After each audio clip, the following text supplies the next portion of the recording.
G'day everyone, my name's Leigh and I'm a professional poker player from Melbourne, Australia. About a year ago, I started this online poker vlog to track my progress as a player.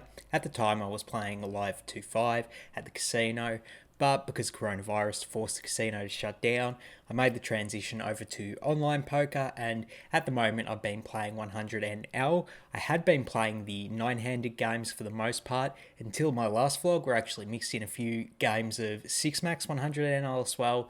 We're going to do the same today, mixture between the 6 max and the 9-handed games. Going to start moving more towards the 6-handed games just because I do find them a bit more fun.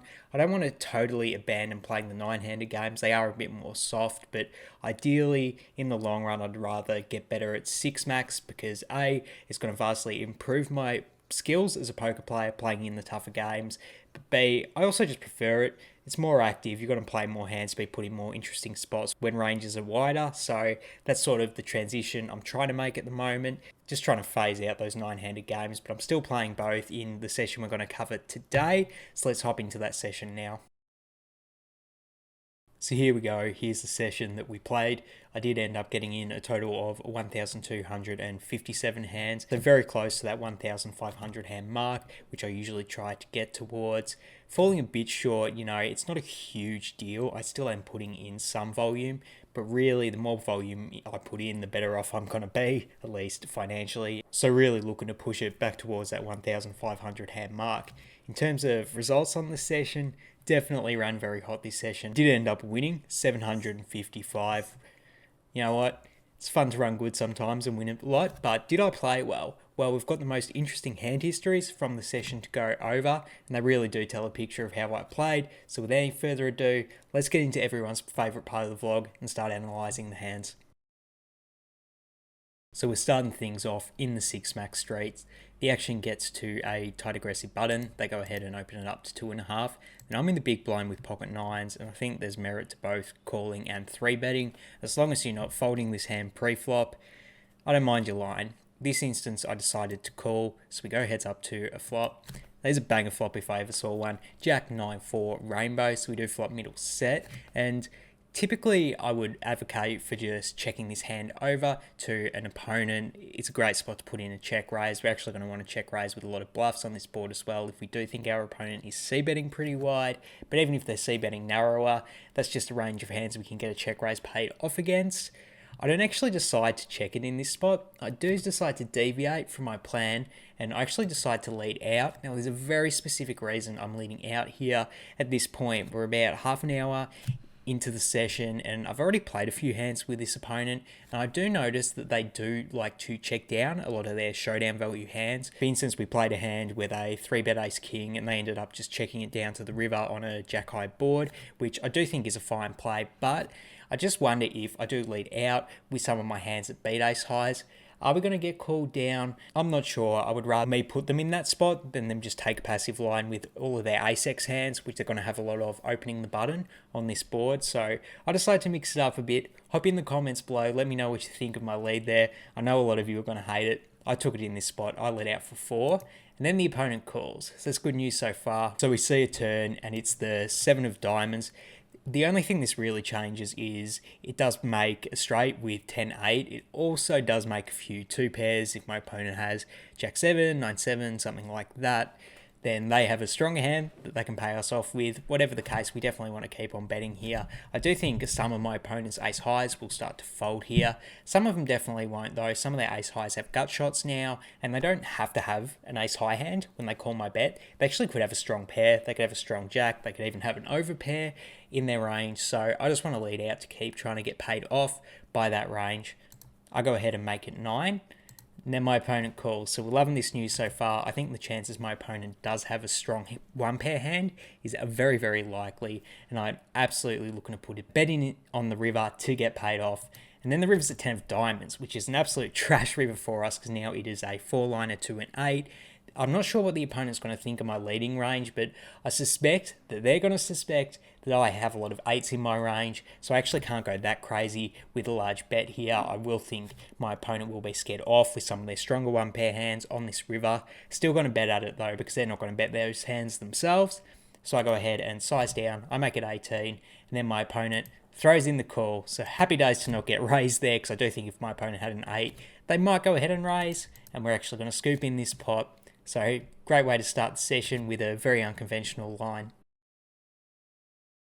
Okay, so next up there is a limp from a loose passive player under the gun. Then the action gets to a loose aggressive middle position player. They actually ISO raise to 5. So when the action gets to me on the button with Queen 10 of spades, I actually think this is a pretty standard 3-bet spot. I hate cold calling these large ISO bets. I think you're just absolutely donating money to people who are going to have stronger ranges. Even when you do have position, like if I was going to cold call it, I would do it in position, but nah, not going to be in this spot against such a large open. I'd rather play a 3-bet or fold size, and against a loose aggressive player's open range, Queen 10 suited is going to be ahead, so I decide to 3-bet it up to 17.5, and then the action gets back around to the limper who folds, and the original raiser throws in the call. So we see a flop, which is a banger flop, Queen 10 8 with 2 diamonds, so we are absolutely smashing flops so far today. When the opponent checks it over to me, absolutely want to go ahead and c-bet for value here. Hopefully I don't need to explain that we can get called by queens, flush draws, straight draws,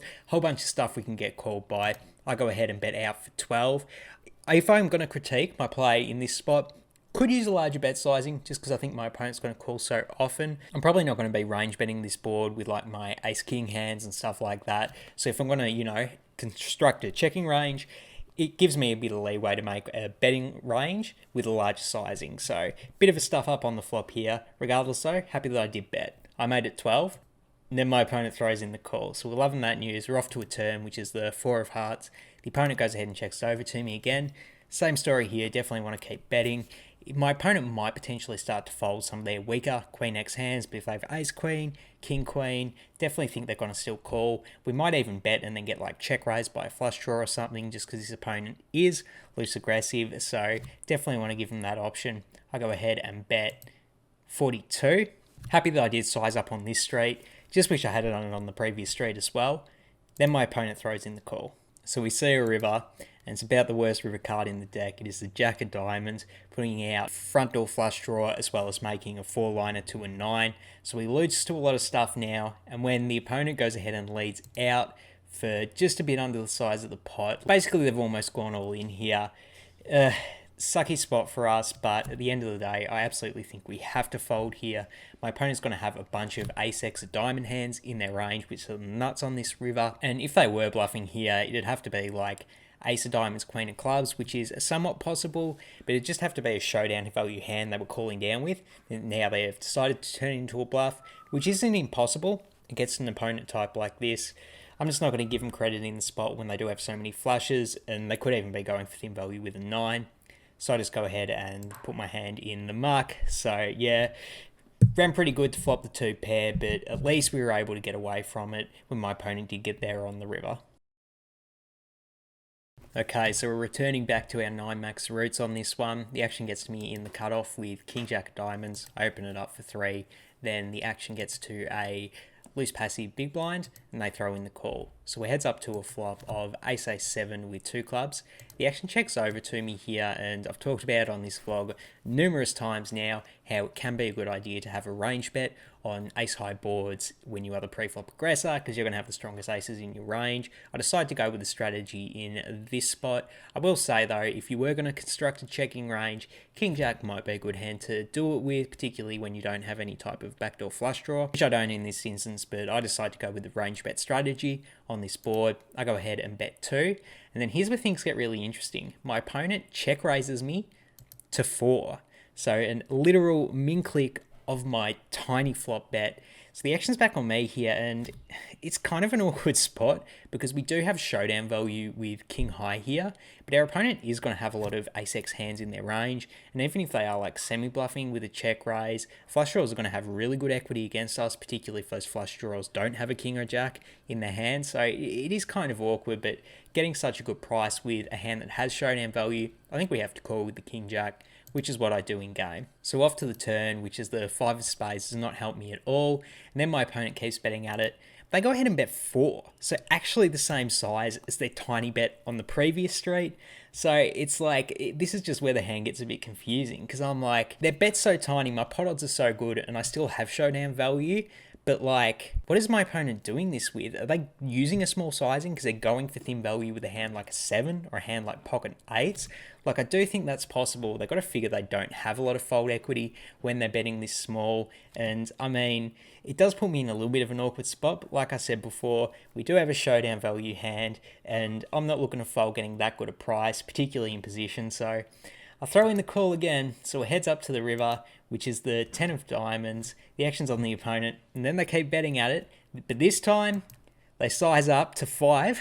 So they have sized up their bet size, but still absolutely minuscule bet. This is just such an awkward spot. I don't beat much on this board. If my opponent was betting for thin value with like pocket 8s or 7-4 suited, something like that, like I'm still behind it. I mean, if I went ahead and raised here, like I don't think I could incredibly represent a bluff. Like I might even get hero called by those hands. So it's one of those spots. I got 3 options. They all suck.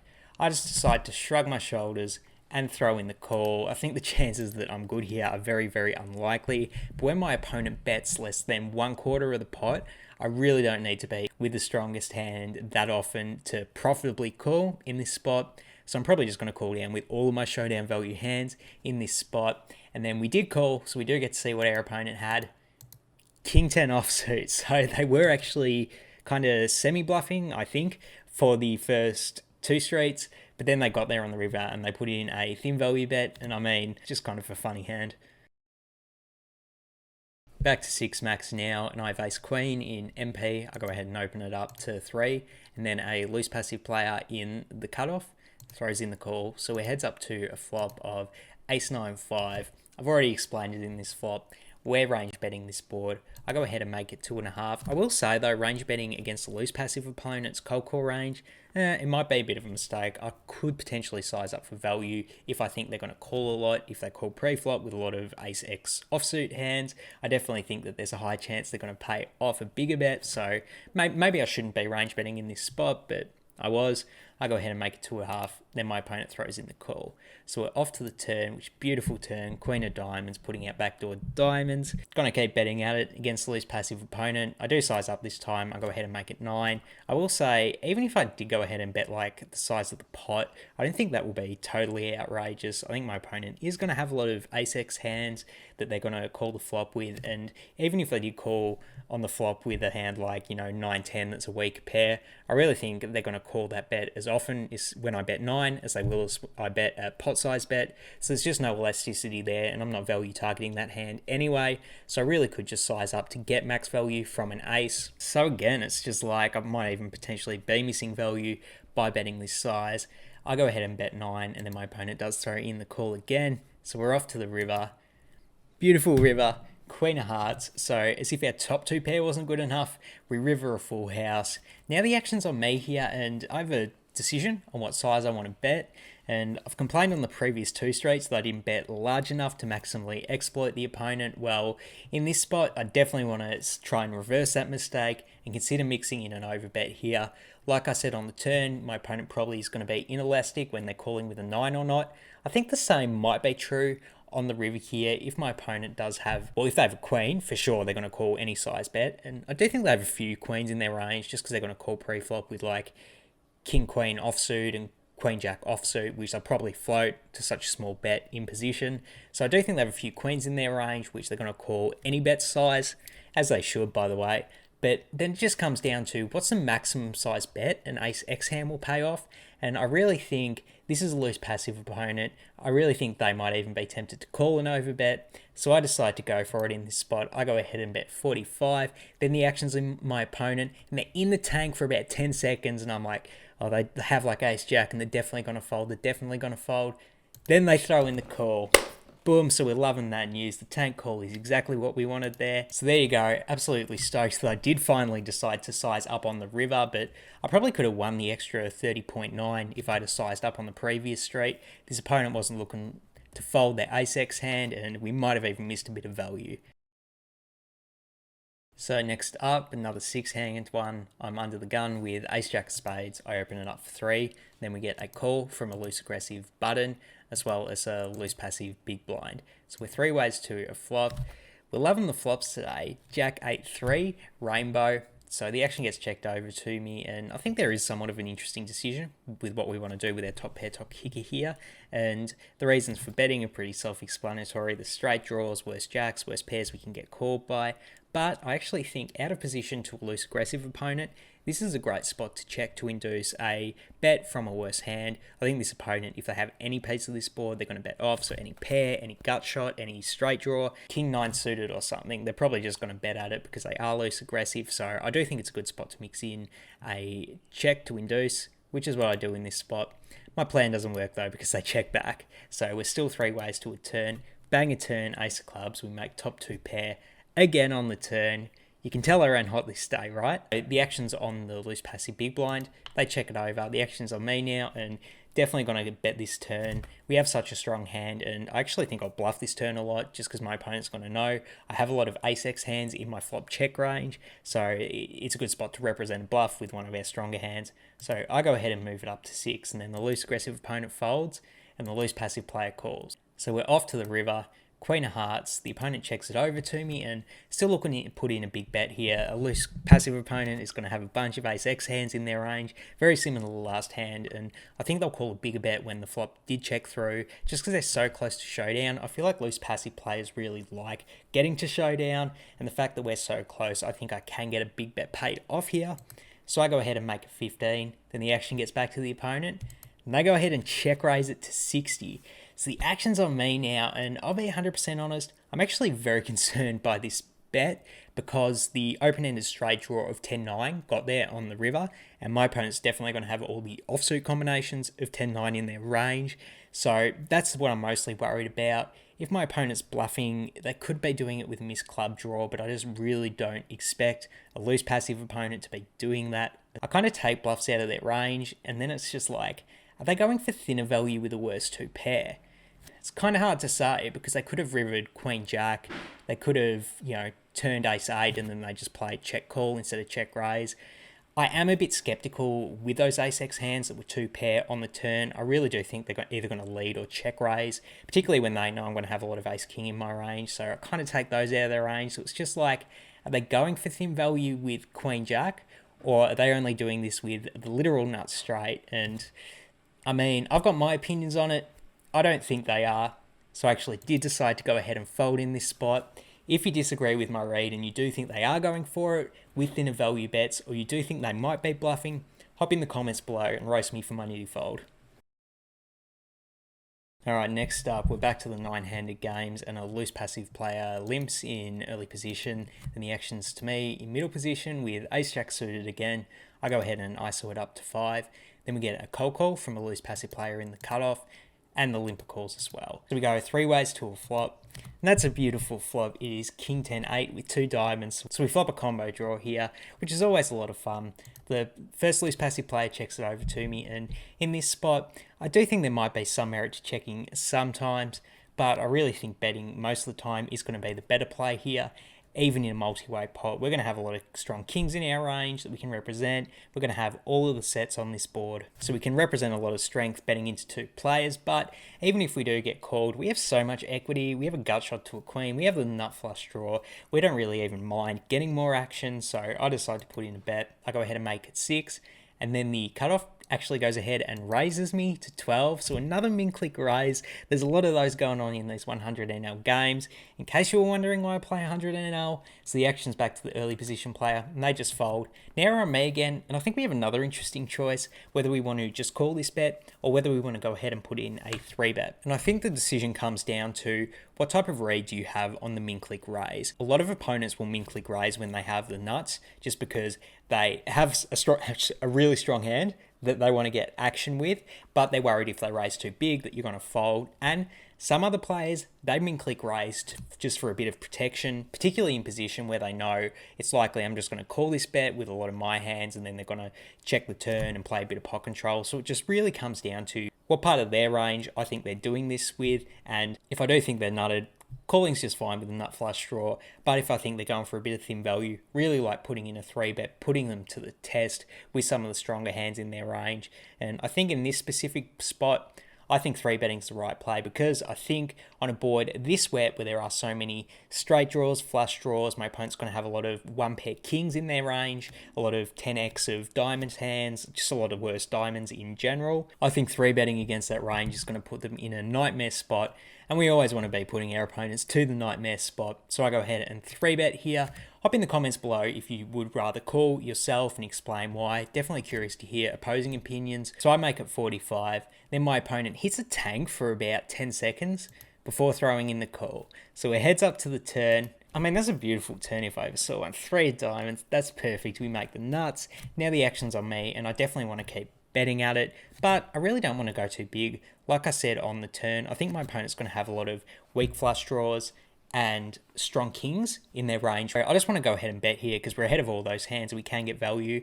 I just want to size down a bit because I think some of the kings in my opponent's range, like if they have king, queen of spades, for example, I really think that a lot of those hands are going to be scared off on this turn. So I just want to size down, show a little bit of weakness, but the other benefit to that is if my opponent does have one of the worst flushes, which I do think they have a lot of in their range, they have like queen 10 of diamonds, queen 9 of diamonds, 9 7 of diamonds, betting a loose passive player, calling in the cutoff, I think they're just going to go ahead and rip it all in. So I lead out for 32, and then what do you know, my opponent rips it all in, and then, you know, what are we going to do here? Maybe snap call. I throw it in, the board runs out, it's 5 of diamonds on the river, and we get to see what my opponent had, and it was ace king offsuits. They got it all in on the turn, drawing dead, and happy days for us.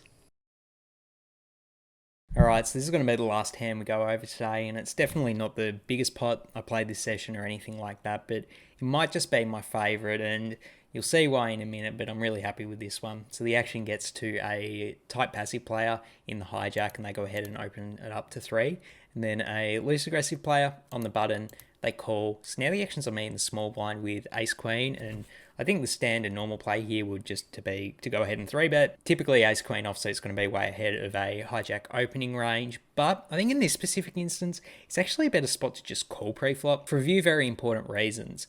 I've seen this type passive player limp a couple of times before. I've also seen them open raise, and every time they've open raise and it's got to showdown, first time they had pocket jacks and the second time they had ace king. So I think the fact that they've split their pre-flop ranges up into a limping range and a raising range, and the raising range has mostly really strong hands, I actually have to be pretty concerned that even my ace queen isn't strong enough to go ahead and 3-bet for value. So already concerned with that, but I don't really want to go ahead and fold here either. For I think the main reason I think cold calling's the best play pre-flop is I said the button was the loose aggressive player, and I wasn't lying. I've seen them blast off at pots, put lots of money in with very marginal hands at this table, and the same thing is kind of true about the big blinds. They're a bit more passive, but I've definitely seen them get it in super light before, and if I go ahead and fold here, I'm not going to get the opportunity to play post-flop with both of these really fun opponents, and it's actually the same story. If I 3-bet and then the opponent 4-bets, I'm not going to get that opportunity either. So I really hate cold calling out of the small blind and playing out of position, but I think this is just like the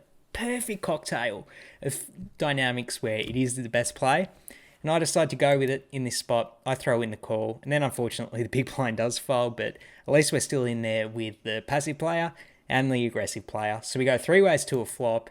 10-5-4 with 2 diamonds. I check it over the pre-flop aggressor, then they actually check back, and I will say about this check back, I actually think it's pretty weak, like indicative of them not having a strong hand, just because on that hand when they had the pocket jacks, they bet their overpair like really aggressive for all 3 streets, like just looking to maximize protection, I think. So on a board that's this ridiculously wet, I think the chances they have an overpair are very unlikely now. So when the loose aggressive player on the button goes ahead and predictively bets at the pot, I don't think that they're going to check call very often. Maybe they check raise with an overpair. I actually think that would be a good play, but I'm really not that concerned about it. I think they're just going to check fold a Broadway type of hand. So when the action's on me, considering that I think they're just going to check fold, I think it's a good spot to call with ace queen. Ace high has showdown value, which is going to be ahead of most of a loose aggressive opponent's betting range on this board. My opponent did have a really strong hand on this board. They probably size up with their loose aggressive image and so many flush draws and straight draws that can call. So easy call for me. I think I throw in the call, and then the original raiser does fold.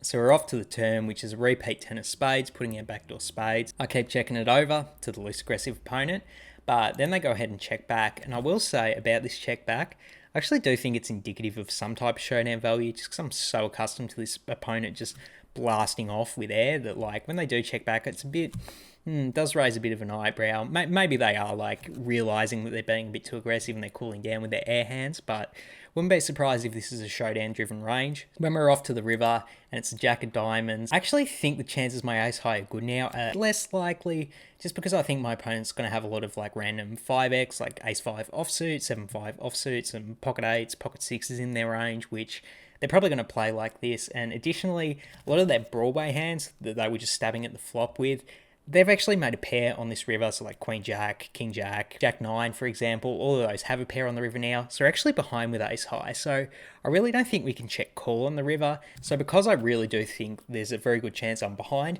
villain's range in this spot, I actually think this is a great spot to lead out as a bluff, particularly because we have the ace of diamonds. We know my opponent didn't check an ace high hand on the turn, which would make sense because the nut flush draw is going to have showdown value. So we know they don't have that really strong hand. I think it's much more likely they're just going to have a weak pair. So if we go and lead out here and we use large sizing, we can very adequately represent a flush or a 10 and get our opponent off one of those weaker pairs. So I decide to go for it in this spot. I bet out 14. And then my opponent is in the tank for probably like 5 seconds before throwing in the fold. So stoked that I took down this hand with my river bluff. But more so, I'm actually really happy with my pre-flop play. If I was on autopilot and not paying attention to the dynamics of this table, I just would have gone ahead and 3-bet here and then probably gotten 4-bet by ace-king here and then had to fold. So I'm like really happy that I tuned in. I just called and then I got the opportunity to play post-flop with the aggressive button, and I think the reason I won, it's not a massive pot here, but the fact I was able to win a pot that's anywhere close to this size is largely because I just called pre-flop and absolutely over the moon that I made that read and I paid attention to the dynamics. Hop in the comments below and tell me if you disagree. So that was it. Those were the most interesting hands I played across the session, and in terms of how I feel about my play and my gameplay grade, I'm going to do it. I'm giving myself an A. To give myself an A, I'm not saying that I played perfect. I do think I made a few mistakes across the session. We went over a lot of them, but I was really, really happy with a lot of my decisions. I do think more so than usual, I didn't slip into that autopilot mode where I'm just like, I have to, 3-bet or fold out of the small blind. I have to see bet a certain size on this board. I think more so than usual, I keyed in and I focused what my opponents were doing and then looked for ways to deviate from my standard play in order to optimally exploit them. I didn't do it 100% of the time. You saw on some of those hands on the ace-high boards where I just c-bet 1/3, where I do think probably could size up against a looser passive opponent. So I'm not all the way to that perfect A+ level, but I do think for a lot of it, I was keyed in, paying attention. That ace-queen hand was probably my favourite one because I really did pay attention to the dynamics of the table and won the pot because of it. So overall, very happy with my play. More of this, please, for my poker career going forward. Stoked with it.